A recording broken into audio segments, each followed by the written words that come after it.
Aloha and welcome to this introductory screencast on ICS 314 Software Engineering 1. I'm Philip Johnson. I'm going to be your host for this semester. And I'm going to be working with a TA, Amy Takayasu. We have a course website, which I'm sure you know about it because otherwise you wouldn't have found this screencast. We also have a Slack group, which will be the primary, or Slack team, I should say, which will be the primary way that you'll communicate with folks outside of classroom hours and outside of office hours. I really want you to come to class and come to the TA's sessions because the face-to-face aspect of learning in this class is crucial to success. That said, there's a lot you can get from participating in the Slack group and so forth. I'll have office hours on class days in the afternoon, but you can always come by my office, and if the door is open, that means that I can be interrupted, and I'm usually can be interrupted, so feel free to stop by. What we're going to do in this class is start you on the road to learning how to efficiently build high-quality, relatively large-scale software systems. Reasonably large, by that I mean, like 500,000 lines of code. Several 100,000 lines of code should be fine. And that means working in a group of up to maybe 6 or 8 people. And you can build quite big systems, with a team of 6 to 8 people. Once you start getting into, 5 million lines of code and project teams of 20 people or 30 people, then, that's kind of another level of software engineering, and we're not going to focus on the issues that arise in that type of development in this class. But I'm going to give you the tools to get, fairly, be able to build some reasonably things, compilers and so forth. The other thing that I want to have you accomplish in this class is to start to work on a professional persona. And that means it's going to be basically based upon a professional portfolio that you'll start working on in this class and hopefully will continue to work on for the remainder of your degree program and even beyond. Having a professional portfolio is an excellent way for you to understand your strengths, your weaknesses. It gives you a way to think about what you want to accomplish in any given class and a way to record what you've accomplished in the class. So it's an incredibly useful kind of thing. I also want you to start participating in professional networks like LinkedIn and TechHui. And all of these things are going to kind of jumpstart the positive aspects of your appearance to employers, at least in terms of your online presence. The third goal in this class is I want to help you folks, start learning how to learn efficiently. Computer programming can take just a ridiculous amount of time to accomplish if you don't understand how to do it efficiently. And some people might, be predisposed to spending those hours, but I don't think it's necessary. And I want to help you guys learn how to focus and acquire the most material possible in the shortest amount of time. Okay, so the prerequisites for this class, I'm expecting you to have taken a couple semesters. Some of you are computer engineering students, so that might be C++. Some of you are ICS students, so that might be Java. Whatever it is. In fact, in this class, we're going to be using JavaScript. So your prior programming language doesn't really give you an advantage or disadvantage. Everybody's going to, unless you know JavaScript already, at least your prior coursework isn't going to give you an advantage over other folks. Development environment, any development environment is okay. I gotta say, a Unix-like environment is a lot easier and better to work in than a Windows environment. So either a Mac or a Unix system, you're gonna have an easier time. But if you've got Windows, that'll work too.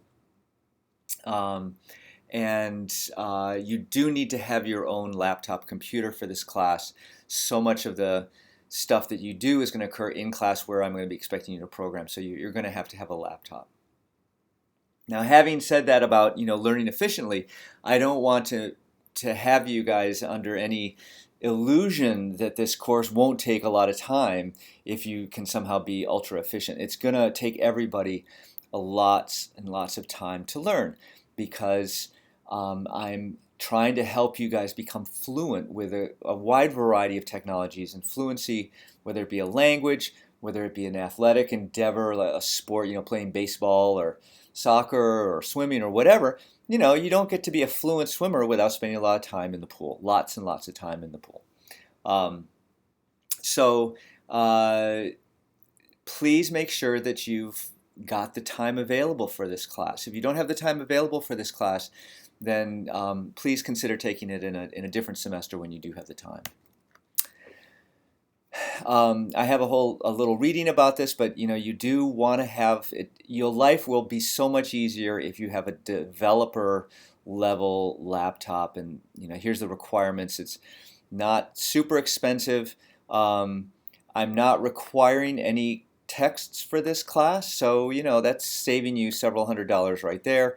Devote that money to making sure you have a reasonable laptop, and that investment will definitely pay off.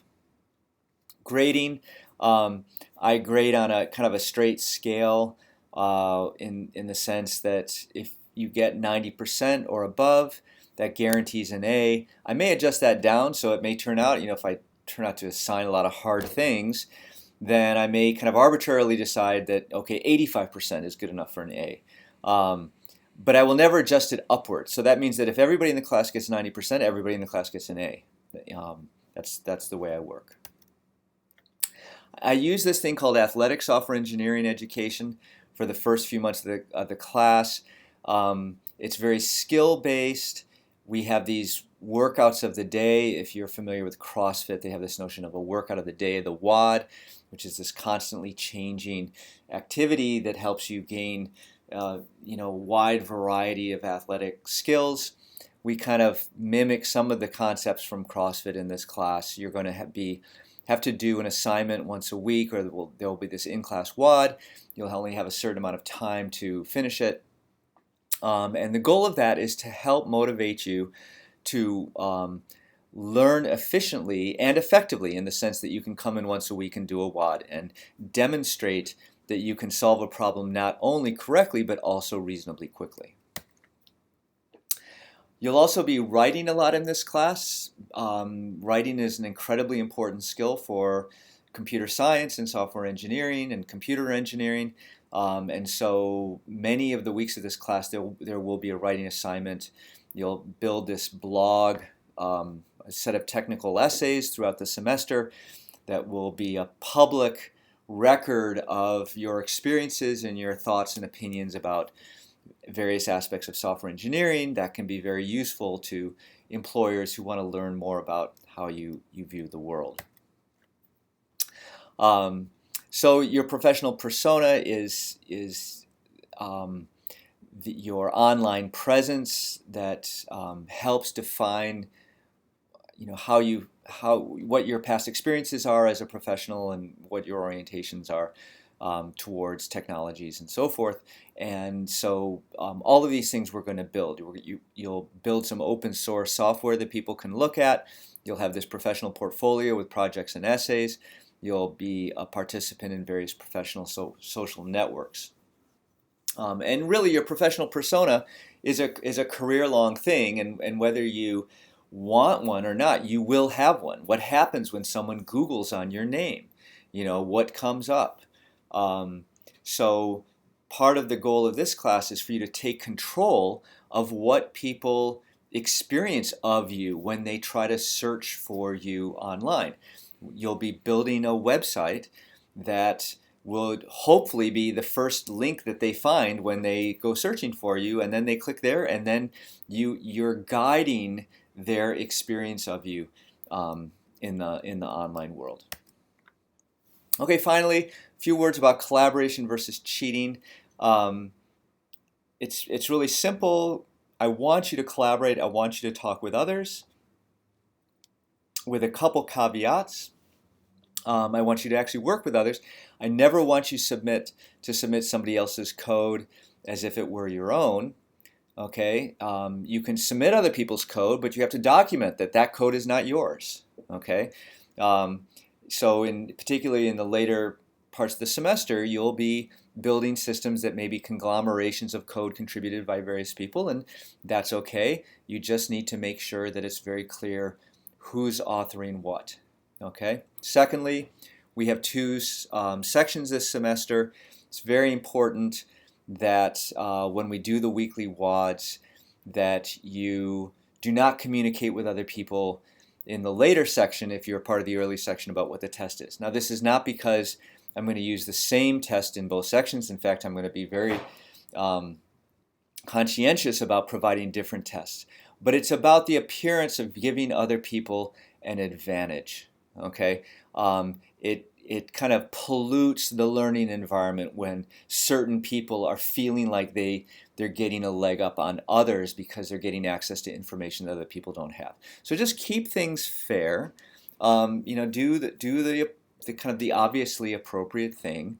Once the WOD is over at 11:45 in the morning, then everybody can talk about everything. I don't mind. It's just while the actual in-class WOD is occurring, please be cool.